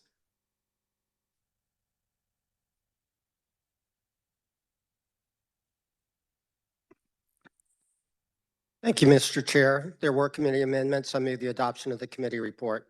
You've heard the motion. All those in favor say aye. Opposed, no. Motion passes. Committee report is adopted. You may continue. Body Senate Bill 325 passed the Senate 40 to nothing, and it does basically two things. First and foremost, it organizes and clarifies existing law regarding the visibility of vehicle license plates. It relocates the language from KSA 8133, which addresses the proper placement, fastening, and condition of license plates, to KSA 815110 to consolidate related topics into a single statute.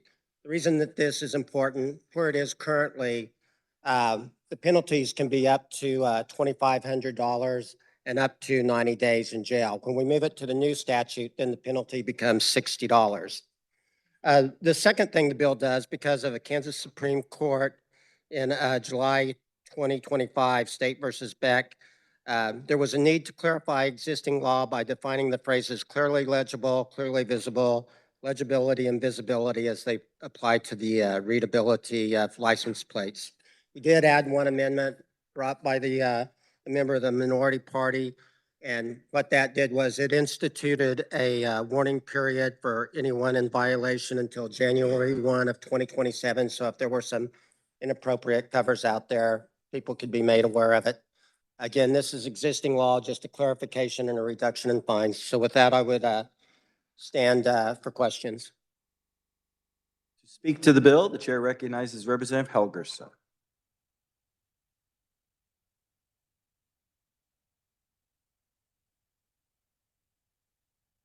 I first of all apologize to my caucus. The Senate had me briefing them on a bill this morning, so I missed the caucus. And I urge you to support this bill. Thank you. Does anyone else wish to speak on the bill? Seeing none, Representative Francis, you may close. Thank you, Mr. Chair. You know I'm up here because it's a license plate bill. Anyway, Mr. Chair, I move that when the committee rises and reports, it reports Senate Bill 325 favorably for passage as amended. You've heard the motion by Representative Francis to report Senate Bill 325 favorable. All those in favor say aye. Opposed, no. Ayes appear to have it. Ayes do have it. Motion passes.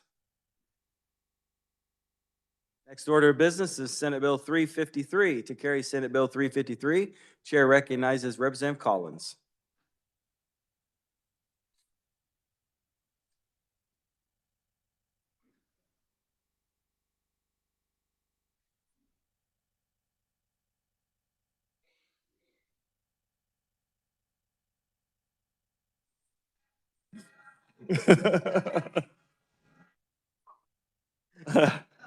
We're getting off on the right track with this bill. I believe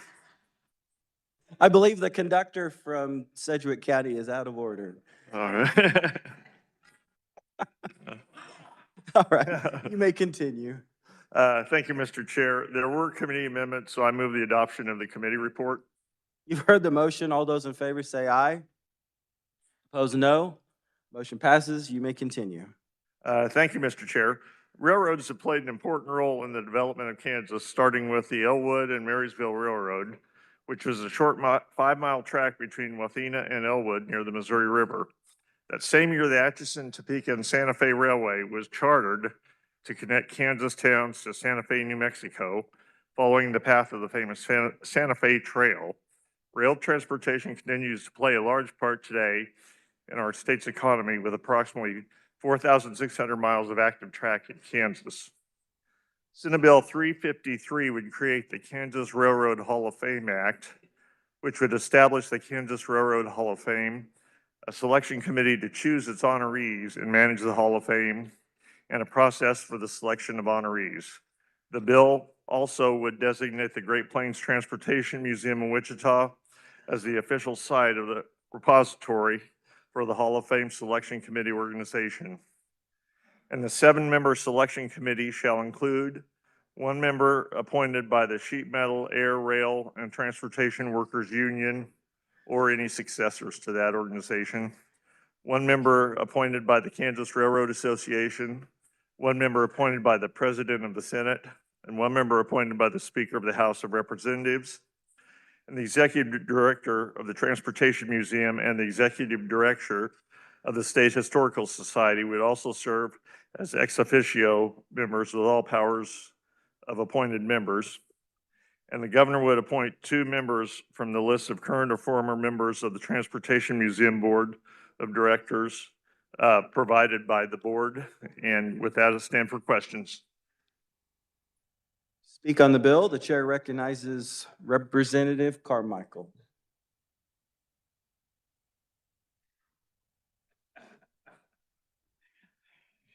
Thank you, Mr. Chair. I am, of course, usurping the prerogatives of my ranking member because I feel so strongly about this important legislation. And I apologize for my breach of decorum. My acute sense of propriety was overcome by my zeal for this bill.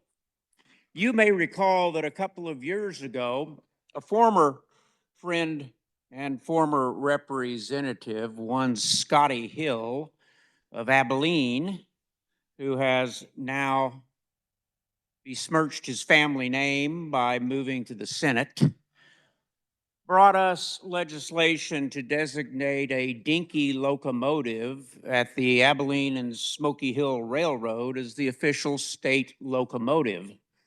And I prepared myself and brought an amendment with me to designate something else as the state locomotive.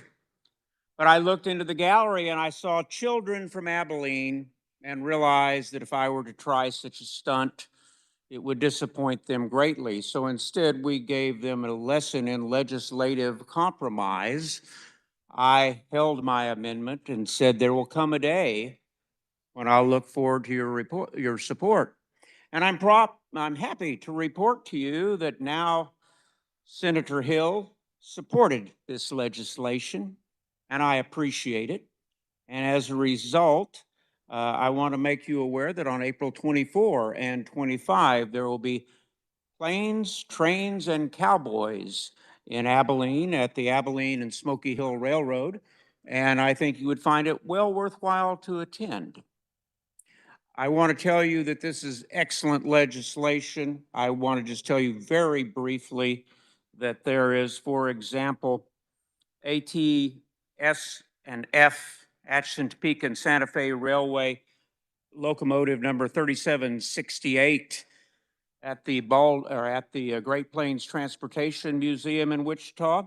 She's a Baldwin 484 Northern type steam locomotive that she can do 70 to 90 miles per hour. She was retired from service in 1958 and she came to the Great Plains Museum in 1985. Of greater importance, I want you to know that at the museum there is also Atchison, Topeka, and Santa Fe number 93. She is an EMD, that's General Motors Electric Motor Division, EMD locomotive. She is a 1967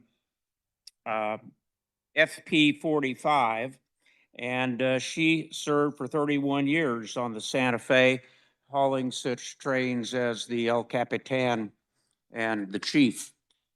I tell you these things because I want to extend an invitation to the members from outside of Sedgwick County that within the ethics rules, if you would like to come to the museum in Wichita, I'll be happy to pay your admission fee and arrange for a tour. So with those happy words, I hope that you will all join me in supporting this excellent legislation. Thank you, Mr. Chair. Further discussion, the chair recognizes Representative Riley.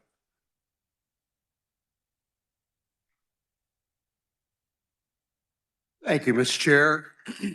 So if you do what I did and do a Google for the railroad museums in Kansas, you'll find that there's 10 to 12 different railroad museums in Kansas. One of them is in Sumner County. Very proud of that.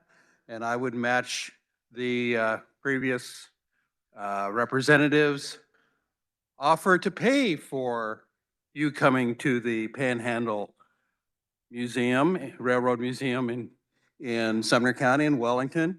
It's free. So, and it's an awesome place to go and really dig into what goes on in railroads. So I'm going to vote no on this just because I don't think one railroad museum should be picked over another railroad museum. Thank you. Chair recognizes Representative Helgerson.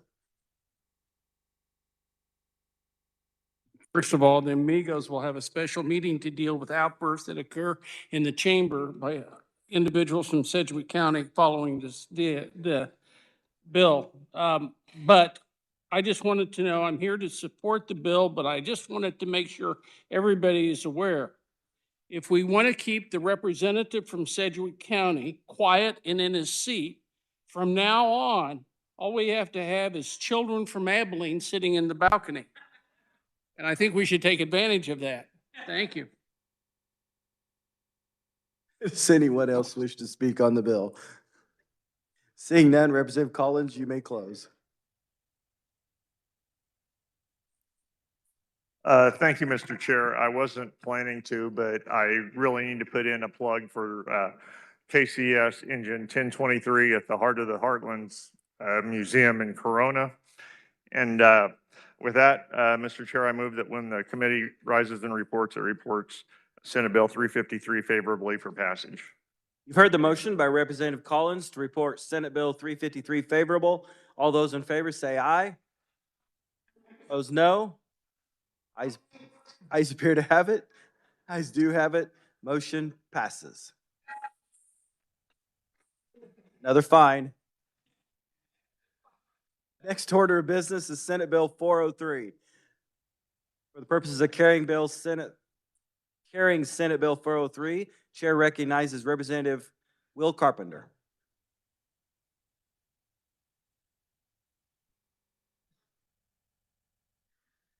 Is Representative Will Carpenter in the House?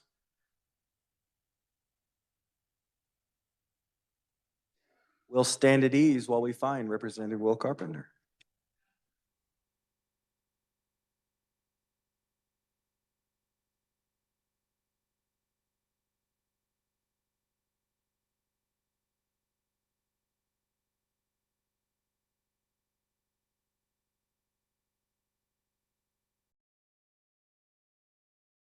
Welcome to the House, Representative Will Carpenter.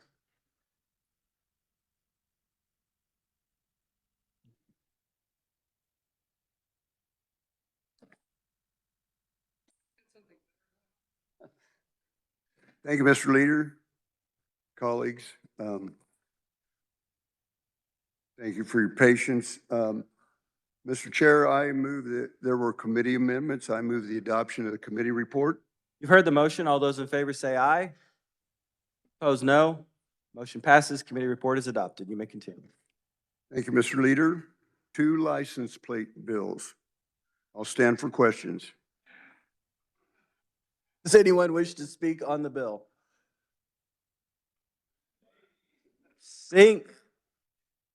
Oh, are you going to add an amendment or? You pushed the wrong button. I think that's a fine. The chair recognizes Representative Helgerson. You want me to plead ignorance? I urge you to support the bill as amended, even if he was late and the individual speaking didn't have his light on.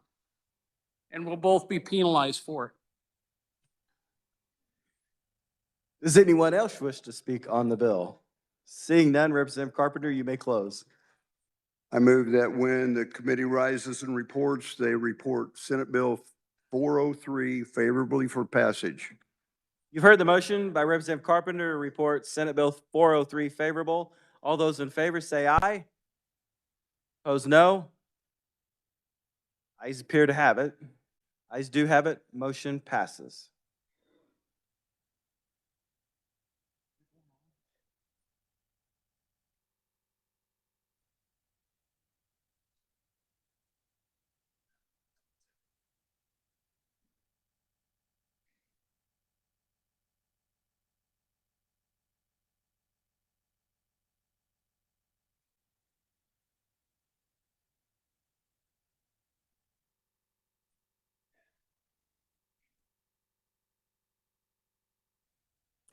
Next order of business, is Senate Bill 435. Chair recognizes Representative Roser to carry Senate Bill 435.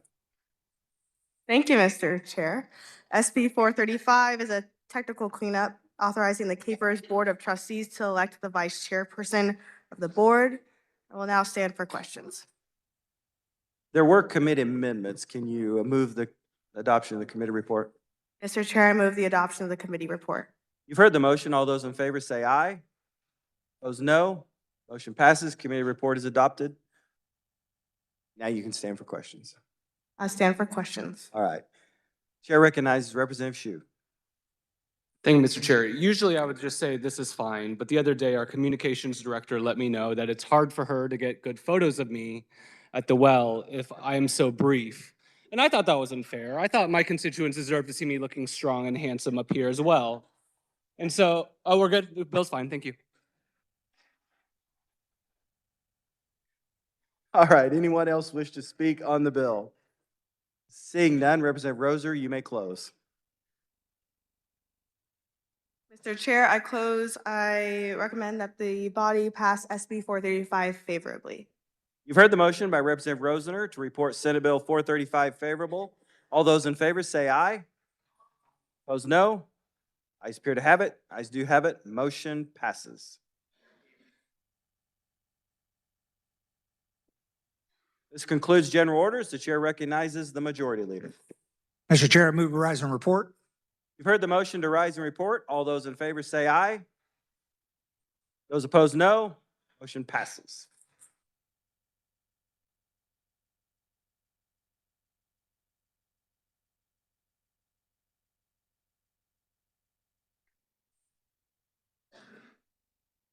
Clerk will read the committee report.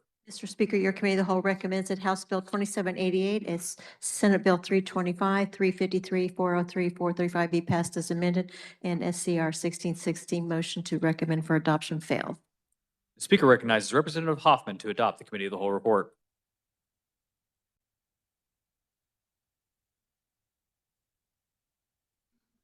Hello? I move the adoption of the committee of the whole report. You've heard the motion. All in favor, signify by saying aye. All opposed, no. The ayes have it. The committee report is adopted.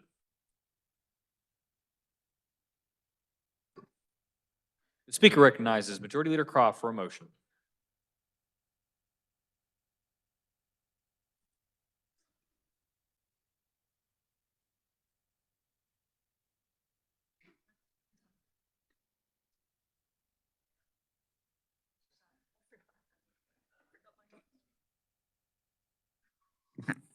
Mr. Speaker, pursuant to House Rule 2311, I move that emergency be declared and that House Bill 2788, Senate Bill 325, Senate Bill 353, Senate Bill 403, and Senate Bill 435 be advanced to that order of business, final action on bills and concurrent resolutions. You've all heard the motion. All in favor, signify by saying aye. All opposed, no. The ayes appear to have it. The ayes do have it. The motion passes. Final action, the clerk will read. House Bill 2788 by Committee on Appropriations, an act concerning the Department for Children and Families, establishing a business enterprise program oversight task force, providing for the membership, duties, and dissolution of such task force, requiring the task force be to submit a report to the legislature, permitting an audit of the business enterprise program, naming the existing program as the Business Enterprise Program, and renaming the Vending Facilities Advisory Committee to the Committee of Blind Vendors, establishing the Business Enterprise Program Fund in the State Treasury and transferring monies to such fund from the vending facilities account outside the state treasury, requiring the secretary to provide notice to the committee when rejecting input thereof, providing requirements for the election of members of the committee. This constitutes final action on House Bill 2788. The clerk will open the roll. You may record your vote. Has every member had the opportunity to record their vote?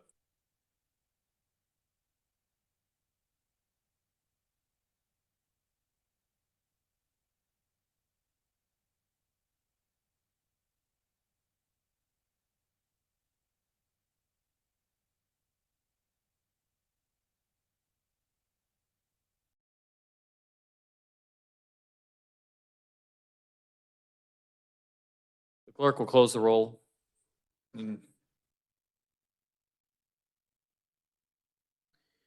Does any member desire to explain his or her vote? Does any member desire to change his or her vote? Representative Will Carpenter votes aye.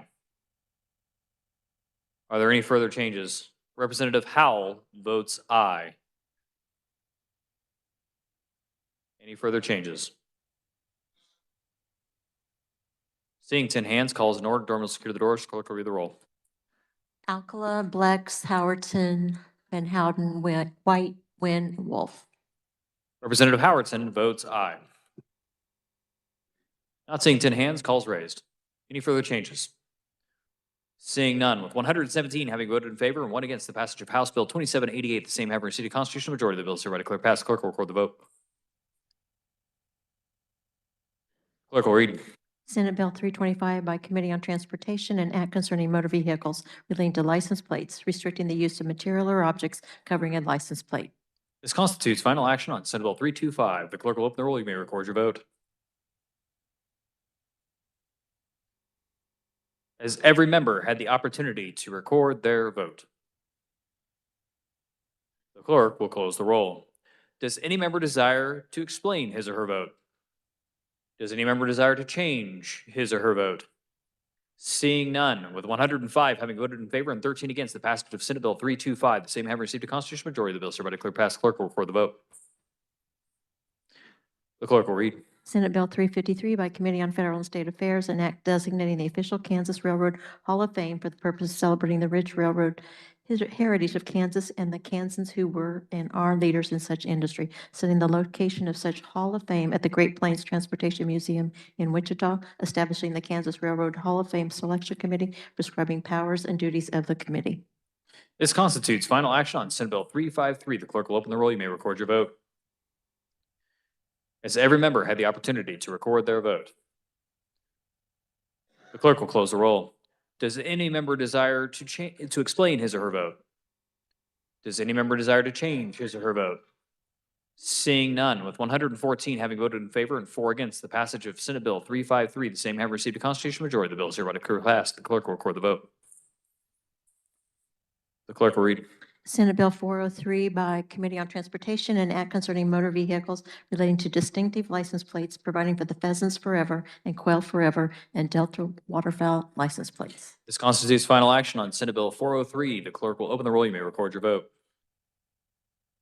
Has every member had the opportunity to record their vote?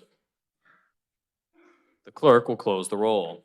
Does any member desire to explain his or her vote? Does any member desire to change his or her vote? Seeing none. Nope. Representative O'Hobson votes aye. Any further changes? Seeing none, with 105 having voted in favor and 13 against the passage of Senate Bill 403, the same have received a constitutional majority of the bill, so hereby declared passed. The clerk will record the vote. The clerk will read.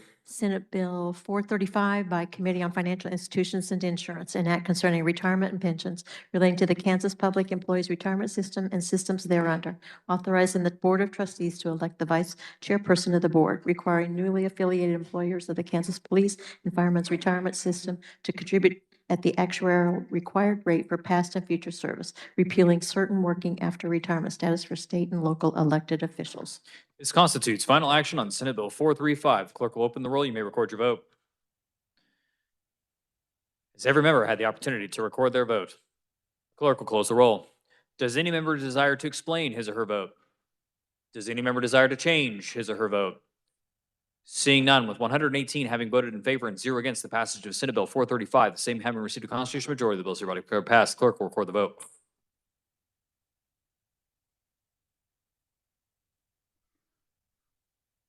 Reports of standing committees. The clerk will read. Committee on Federal and State Affairs recommends Senate Bill 356 be amended by substituting with a new bill to be designated as House substitute for Senate Bill number 356 as follows: an act concerning firearms, and the substitute bill be passed. The Committee on Judiciary recommends Senate Bill 480 as amended, and the bill be passed as amended. The Committee on Judiciary recommends Senate Bill 462 as amended, and the bill be passed as amended. The Committee on Judiciary recommends Senate Bill 426 amended, and the bill be passed as amended. The Committee on Judiciary recommends Senate Bill 398 be amended and the bill be passed as amended. The Committee on Education recommends Senate Bill 361 be amended and the bill be passed as amended. The Committee on Elections recommends Senate Bill 451 be amended by substituting with a new bill to be designated a substitute for Senate Bill number 451 as follows: an act concerning elections, and the substitute bill be passed. The Committee on Insurance recommends Senate Bill 422 as amended be passed. The Committee on Insurance recommends Senate Bill 55 as amended and be passed. The Committee on Legislative Modernization recommends Senate Bill 51 be amended by substituting with a new bill to be designated as House substitute for Senate Bill number 51 as follows: an act concerning information technology, and the substitute bill be passed. The Committees on Energy, Utilities, and Telecommunications recommend Senate Bill 380 as amended and the bill be passed as amended. Speaker recognizes Representative Humphreys for a motion to non-concur on House Bill 2422.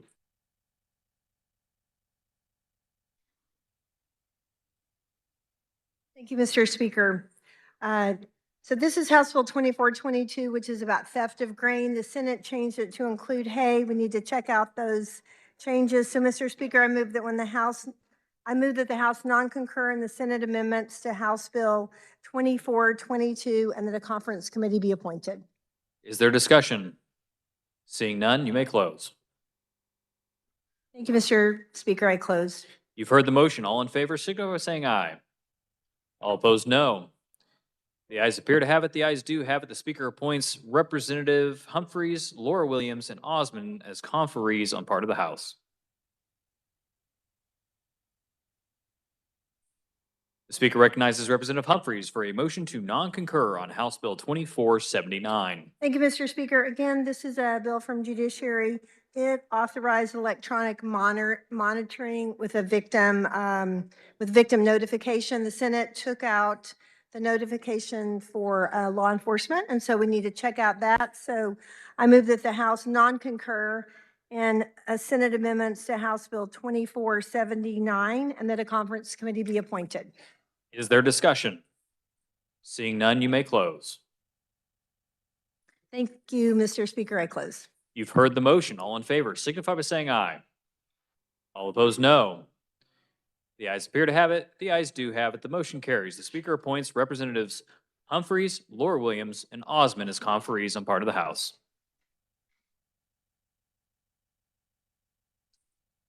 Are there announcements? Representative Bohai is to replace Representative Wolf on the House Committee on Education on Friday, March 13th. This appointment will expire at the end of the day on the 13th. Representative Mosier will replace Representative Riley on the House Committee on Higher Education Budget on Thursday, March 12th. The appointment will expire at the end of the day on the 12th. Representative McDonald replaces Representative Wynn on the House Committee on Education on Thursday, March 12th. It will expire at the end of the day. Representative McDonald replaces Representative Luis Ruiz on the House Committee on Education on Friday, March 13th. The appointment will expire at the end of Friday. Representative Weichel replaces Representative Brownlee Page on the House Committee on Welfare Reform on Thursday, March 12th. The appointment will expire at the end of the day on Thursday. Representative Meyer replaces Representative Simmons on the House Committee on Welfare Reform on Thursday, March 12th, and it will expire at the end of the day. Representative Brandon Woodard replaces Representative Sawyer on House Committee on Higher Education on Thursday, March 12th. The appointment will expire at the end of the day. The Speaker recognizes Representative Hoskin. Thank you, Mr. Speaker. Just wanted the body to know that the Early Learning Caucus is sponsoring lunch on Monday, March 16th at noon in room 118 North, and the policy information will be about paid family and medical leave. Thanks so much. The Speaker recognizes Representative Carlin for a change of vote. Thank you, Mr. Speaker Pro Tem. I have been made aware that I voted wrong and unintentionally voted yes on Bill 229 this morning, Senate Bill 229, and I'd like to ask the body to allow me to change my vote to no. Does anybody object to Representative Carlin changing her vote? Seeing none, so ordered. Thank you, Mr. Speaker Pro Tem. Representative Humphreys. Thank you, Mr. Speaker. House Judiciary will not have a meeting today. We will be meeting on Monday. Representative Stogsdill.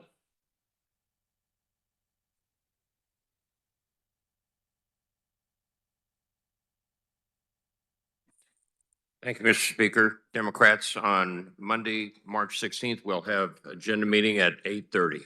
8:30. Thank you, Mr. Speaker. Representative Hoheisel. Thank you, Mr. Speaker. A couple things. House Financial Institutions Committee, I know our meeting Monday, we were originally going to meet in the old Supreme Court room. That meeting is moved back to our normal committee room, I think at 582 North, at 9:30 for a joint committee with the Senate. And then I want to thank everybody so far that's contributed to the John Resman Fund for Special Olympics. We will continue to collect checks or cash or however you want to donate through the end of next week. I don't have my badge on, it's just pointed to me, there's another fine. So a reminder, you can use campaign funds for that purpose too. Just fill out the check to the Special Olympics and the memo line, just put in memory or in honor of John Resman. And again, we're gonna bundle all that together and present it to the Special Olympics and John's name.